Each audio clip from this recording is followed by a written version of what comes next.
예배소서 6장 1절에서 4절 말씀까지가 되겠습니다. 예배소서 6장 1절에서 4절 말씀까지를 우리 같이 한 음성으로 응독을 하시겠습니다. 자녀들아, 주 안에서 너희 부모에게 순종하라. 이것이 옳으니라. 내 아버지와 어머니들을 공경하라. 이것은 약속 있는 첫 계명이니 이로써 너희가 잘되고 땅에서 장수하리라. 또 아들들아, 너희 자녀를 어렵게 하지 말고 오직 주의 교훈과 훈계로 양육하라. 아멘. 오늘 아침에 여러분을 보니 여러분이 복을 많이 받으신 분이다 그런 생각이 들고 행복한 분이라 축하를 해도 되겠다 그런 생각이 드는데요. 자, 우리 인사합시다. 그대는 행복한 분입니다. 이렇게 건강한 모습으로 교회에 와서 하나님 아버지를 모신 믿음의 가정에서 예배하는 거 얼마나 큰 축복인지 모릅니다.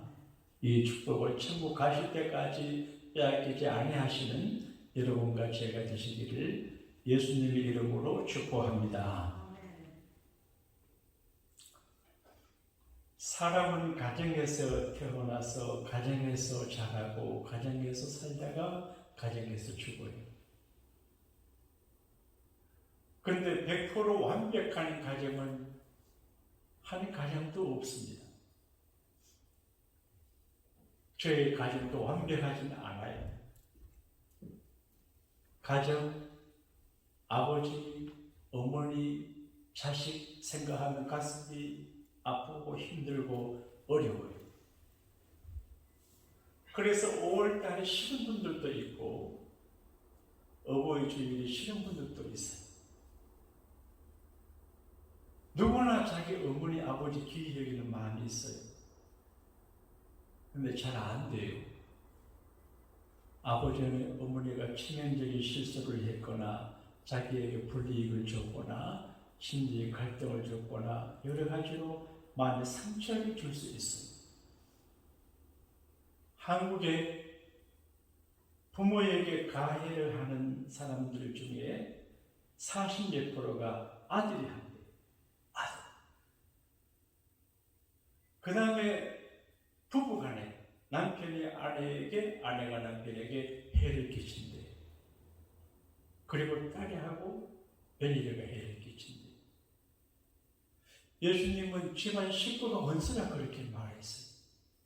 정말 원수 같은 가족 관계 속에서 아픈 가정을 꾸려나가는 사람들이 얼마나 많은지 몰라요.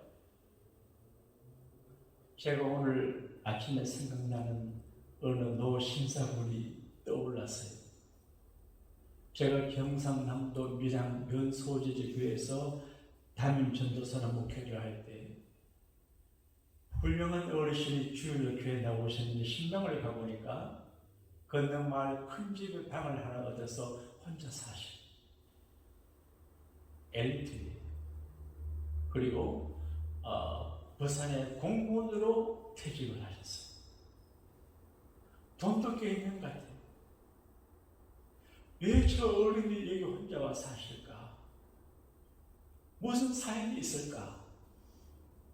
모를 수도 없어요. 근데 가족과 더불어 살지 못하는 덥고 노인으로 살아가는 그 어르신을 생각하면 그때는 왜 그럴까 생각했는데 남의 일이 아니에요. 지금은 자녀들과 더불어 2대, 3대 같이 사는 부모가 잘 없어요.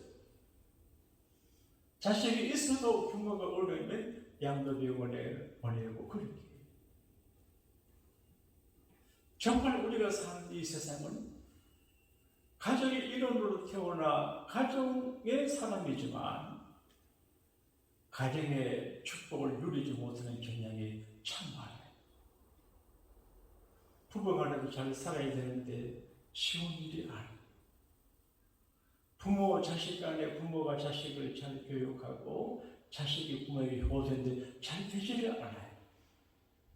이거 지금도 잘 안 되고 2000년 전에도 잘 안 되고 3,500년 전에도 잘 안 돼요.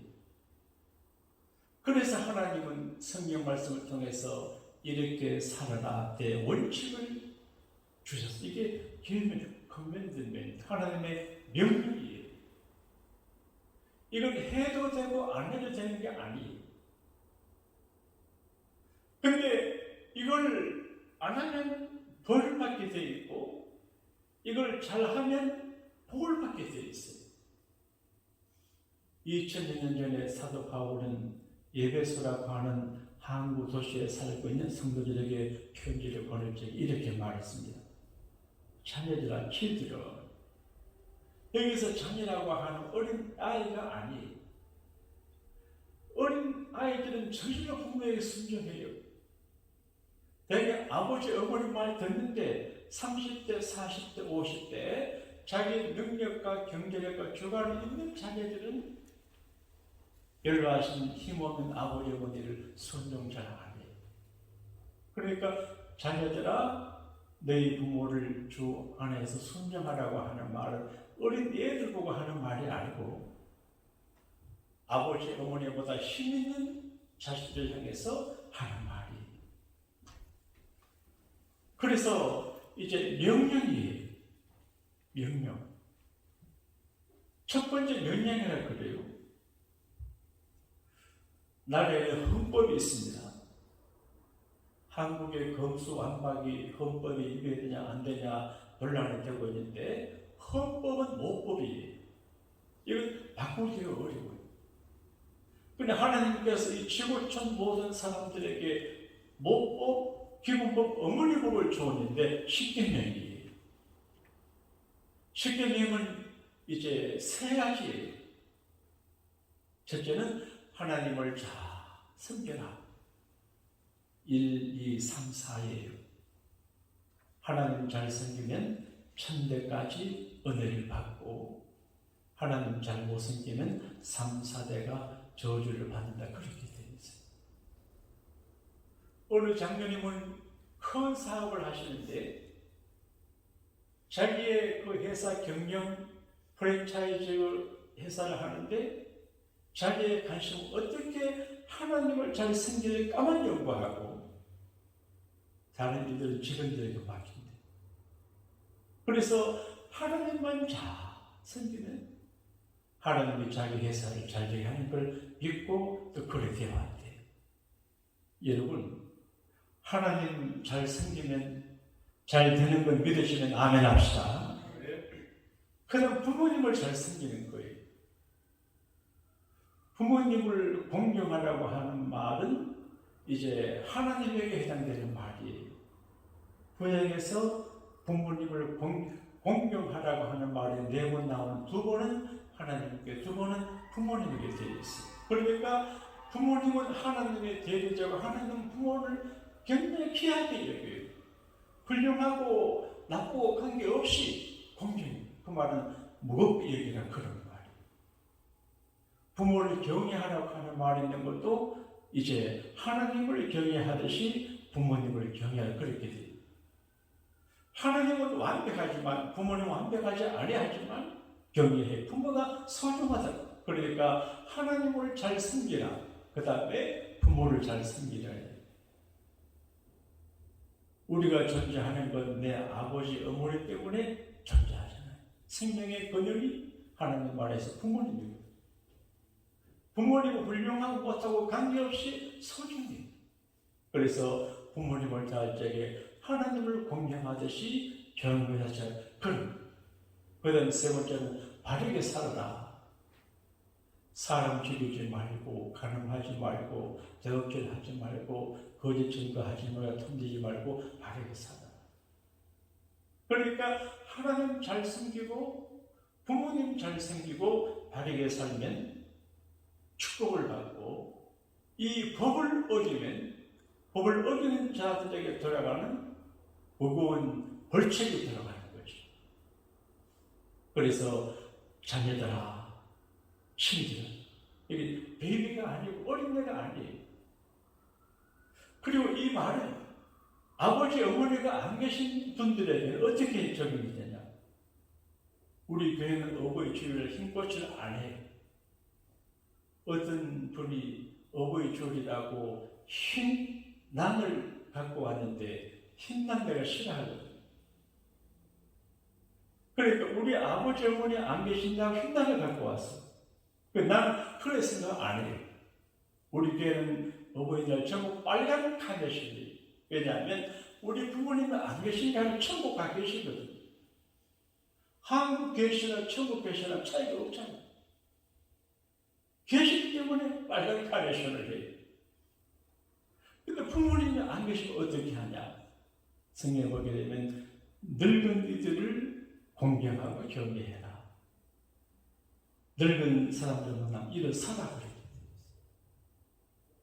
그래서 내가 앉아있다가 여기서 많은 분이 오면 일어서는 건 성경에 가르쳐줘. 그러니까 우리가 세상에 살 적에 하나님을 잘 섬기고 역시 내 아버지 어머니 어르신들을 잘 섬기며 살아라 축복이에요. 어떻게 섬겨야 되냐? 주 안에서 순종하는 거예요. 순종하는 거 참 어려워요. 여러분 회사에서 사장님의 지침에 순종하기 어려워요. 조직 속에서 리더십을 갖고 있는 사람이 말 순종하기 어려워요. 자기 주관이잖아요. 순종이 참 어려워요. 근데 순종한다고 하는 거, 부모님에 순종한다는 거, 어린 초등학생들이야 순종 잘하지만 대학을 졸업하고 30대, 40대, 50대 힘 있는 똑똑한 자녀들이 부모님께 순종하는 것은 어려워요. 세대 차이가 나고 상식에 맞지 않고 어른 세대들은 잘 모르는 게 있어요. 틀릴 수도 있어요. 근데 그 동의가 되지 않는 상황에서 순종하기가 너무 어려워요. 유대인 문학에 이런 이야기가 나와요. 랍비인 아버지가 랍비인 아들에게 저녁에 부탁했습니다. 얘야 물 좀 떠온다. 그래서 아들이 물길로 가서 물에 찬물을 떠갖고 오니까 아버지가 죽으시고 계시. 자, 아버지가 물을 떠오라고 하셨는데 물을 떠왔는데 아버지가 죽으시. 어떻게 해야 되겠어요? 근데 그 아버지의 아들이 물 그릇을 들고 서 있었어요. 오래 있으면서 자기가 고민하던 어느 신학기 문제를 해결받으면서 아버지가 깰 때까지 물려고 있어요. 이게 순종한다는 거 어려운데 주 안에서 순종하라고 하는 두 가지인데 하나님 말씀 안에 살라고 하는 말은 부모님이 귀하지만 하나님 말씀에 어긋나면 순종 안 해요. 이 말씀 다음은 제가 중학교 다닐 때 친구가 있었거든요. 유인복이라고. 근데 그 중3일 때 그 아버지가 걔 보고 교회 가지 마라 그랬어요. 고등학교 그때는 다 시험 쳐가야 되니까 고등학교 진학을 위해서 공부해야지 교회 가는 시간에 공부해라. 결혼해도 반 아이예요. 근데 아버지 말씀 듣고 교회를 안 해요. 근데 별로 좋은 학교 못 갔어요. 대학도 못 갔어요. 청주에서 제가 학원한다는 말을 제가 들었어요. 그러니까 아버지가 가지 말라고 해도 그게 하나님 말씀과 입에 되면 아버지 말 따르면 안 돼요. 아버지가 교회 가지 말라고 해도 그 오는 게 아버지가 하는 거거든요. 믿으시면 아멘 합시다. 그 다음에 순종이 어려워요. 근데 주 안에 있을 때 예수님 안에 머물 때 순종하기 어려운 일도 순종하게 돼요. 주님 안에 머물 적에 그분이 하시는 말씀이 좀 동의가 안 되고 이해가 잘 안 돼도 어려워도 순종하게 돼요. 순종한다고 하는 말은 억지로 한다는 말이 아니고 즐거움을 한다는 말이에요. 즐거움. 그 다음 왜 순종해야 되냐? 왜 부모님께 순종해야 되냐? 부모님 하시는 말씀이 다 옳지 않아요. 우리가 아이들에게 하는 말이 다 옳지 않을 수 있어요. 우리가 잘 모르는 것이 있어요. 그래도 하나님 말씀에 어긋남이 아니면 해야 되는데 왜 해야 되냐? 이게 옳은 일이. 자녀들아, 너희 부모를 주 안에서 순종하는 이것이 옳은 일이라. 교회 생활에 적용한다면 이제 목사가 혹은 교회에서 하는 일이 동의가 되지 않아요. 그래도 경성이 아멘 하는 게 옳은 일이. 일일이 이 일을 걸고 이렇게 하는 거는 태클을 거는 거 옳은 일이 아니에요. 그래서 순종이 제사보다 낫다 그렇게 이거 또 계명이에요. 부모님을 순종하고 순종하는 거는 해도 되고 안 해도 되는 것이 아니라 법이에요. 법이. 자동차 운전하는 사람이 자기 기분대로 빨리 갔다 너무 늦게 하면 안 돼요. 너무 늦어도 안 돼요. 너무 빨라도 안 돼요. 교통법을 지켜야 돼요. 인생의 중요한 인생 교통법이 부모님께 순종하는 것인데 이것이 계명이에요. 그 다음에 약속이 있어요. 프라미스. 오 블레시. 블레시도 프라미스. 축복의 약속이 있어요. 여러분, 공부를 열심히 하라고 하는 걸 왜 하라고 그럽니까? 영리한 애들은 학교 다닐 때 잘 안 나가요. 공부 열심히 하면 평생을 편하게 살아요. 내가 공부 열심히 하면 더울 땐 시원한 데 있을 수 있고 추울 땐 따스한 데 있을 수 있어요. 근데 공부 안 하면 더울 때 더운 데 있게 되고 추울 때 추운 데 있게 돼요. 그래서 영리한 사람들은 공부를 하잖아요. 공부와 약속하잖아요. 성공을 약속하고 하이클래스를 약속하고 인생의 업그레이드를 약속하잖아요. 그런데 그 약속을 모르고 그냥 놀던 애들은 안 돼요. 부모님께 순종하고 리더십에 순종하는 어렵지만 이걸 잘하면 약속이 있는데 축복의 약속이 있어요. 요즘 사람들이 잘 되려고 노력을 해요. 잘 되려고 노력을 합니다. 한국의 부모들이 아기를 많이 안 낳아요. 애들 적게 낳아가지고 잘 길러서 잘 되게 하려고. 강남 같은 데는 일주일에 12곳에 애를 공부하러 간다. 그러니까 보통 셀러리맨들은 사교육비를 충당하지는 못해요. 그러니까 지금 자식 잘 되게 위해서 자녀 교육에 올인을 해요. 이것도 필요해요. 그런데 성경은 잘 되는 길을 부모에게 순종하고 공경하면 잘 된다 그렇게 되어 있어요. 그래 대개 30대, 40대, 20대 후반의 부모들은 자녀도 있고 부모가 있는데 자식에게 덜 먹이고 자식에게 학원을 덜 보내줘도 시아버지, 시어머니, 장인, 장모님 잘 하는 것이 내 아이가 잘 되는 길인데 이걸 몰라요. 보러가는 길이라고 하는 말처럼 부모님께 할 일을 안 하고 자녀들에게 하는데 또 어떤 분은 뭐 교회 한다 그러지만 그거는 계산 착오예요. 저는 가끔 연로하신 시아버지, 시어머니를 모시고 살아간 분들을 제가 보고 이야기 드리는 존경이 가져요. 참 좋은 분이구나.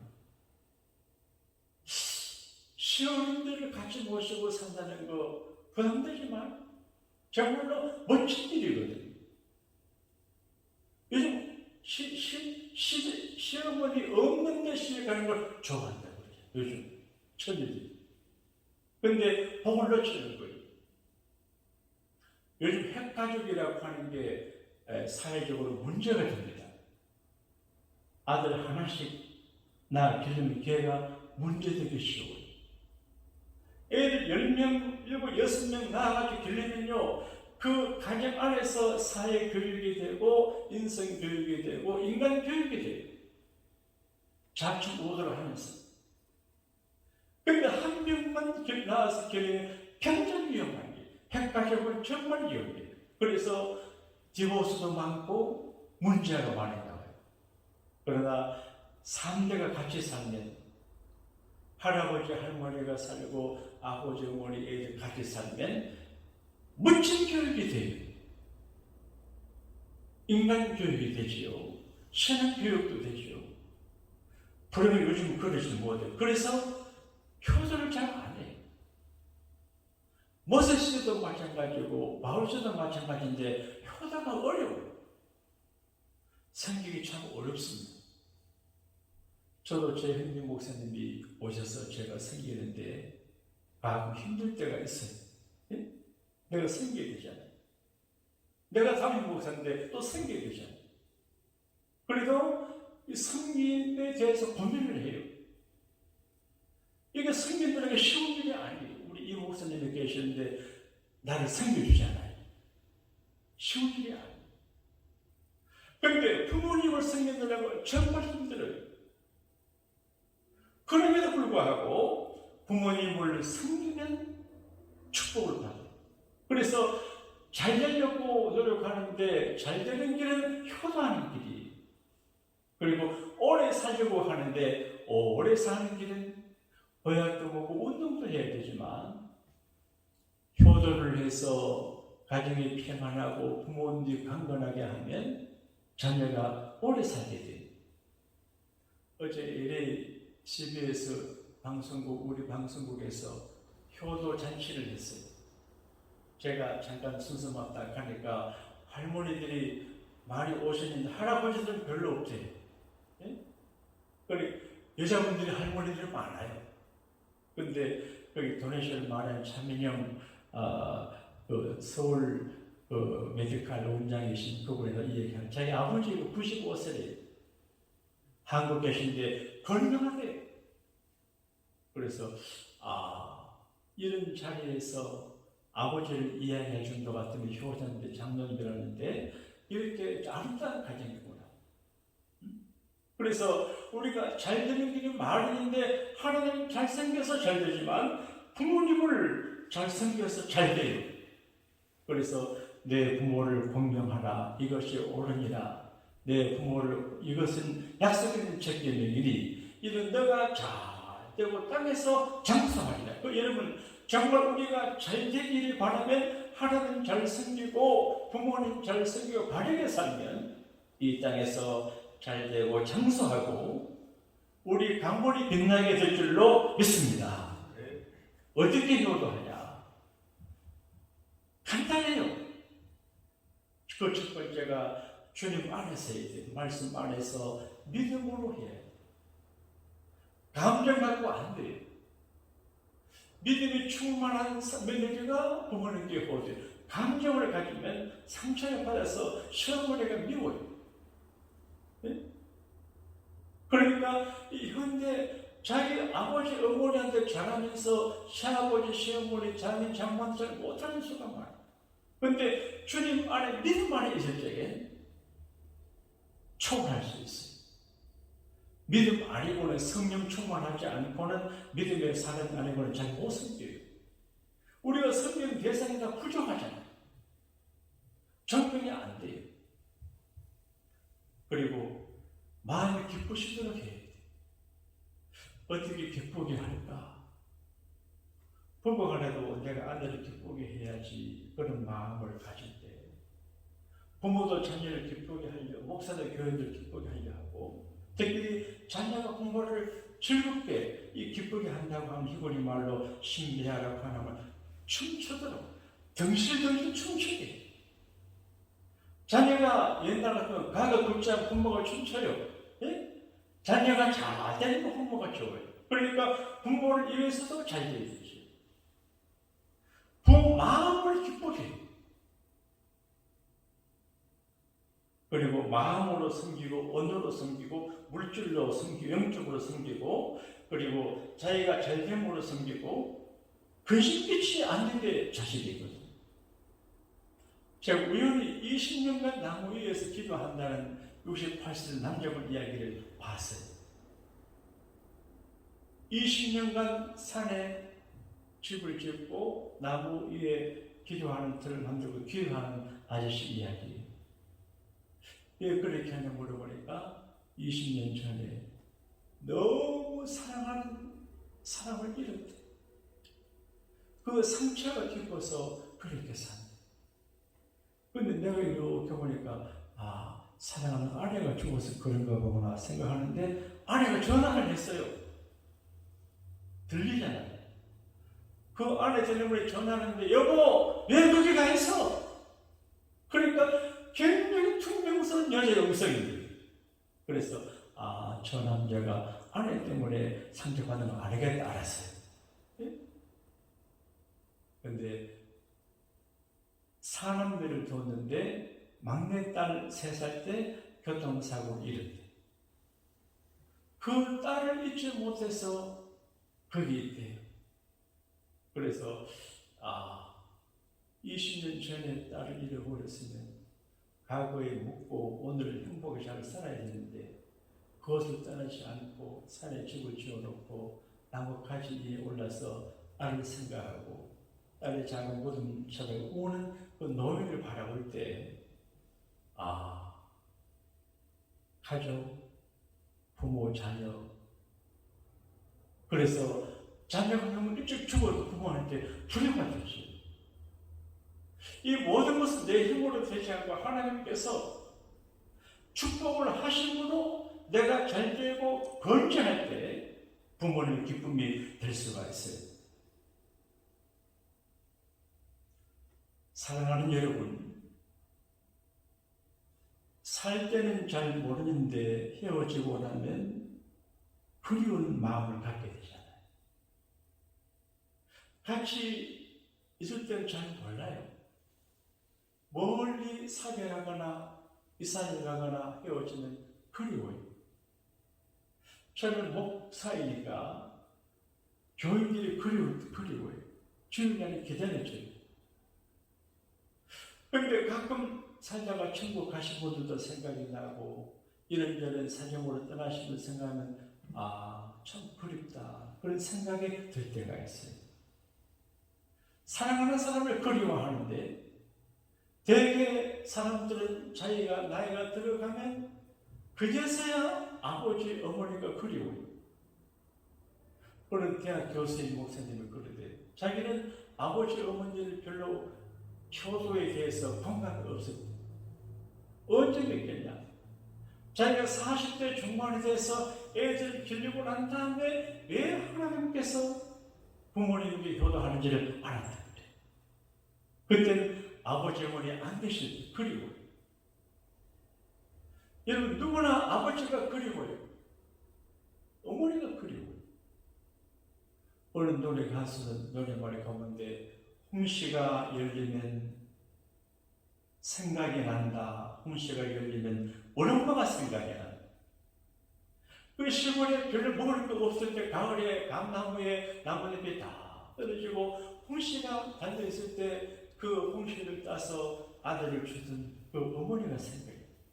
그래서 홍시를 볼 때마다 어머니가 그립다 그런 이야기. 그러니까 함께 살 때는 잘 몰라요. 헤어지고 나면 사귀려면 너무 그리워요. 그래서 성경은 2가지를 말해요. 아버지, 어머니가 살아계실 때, 내 주변에 아버지가, 어머니가 아니실지라도 내 주변에 소중한 어르신들이 살아계실 때 잘해라 그런 이야기. 결국 우리는 그리워하는 분들을 그리하며 살다가 우리도 그림의 대상이 돼요. 그리고 언젠가 하나님 앞에 있는 그리워하는 얼굴들을 만나게 될 거예요. 인생은 길고도 짧고 단순하고도 복잡해요. 살아있을 동안에 어떻게 살아가냐?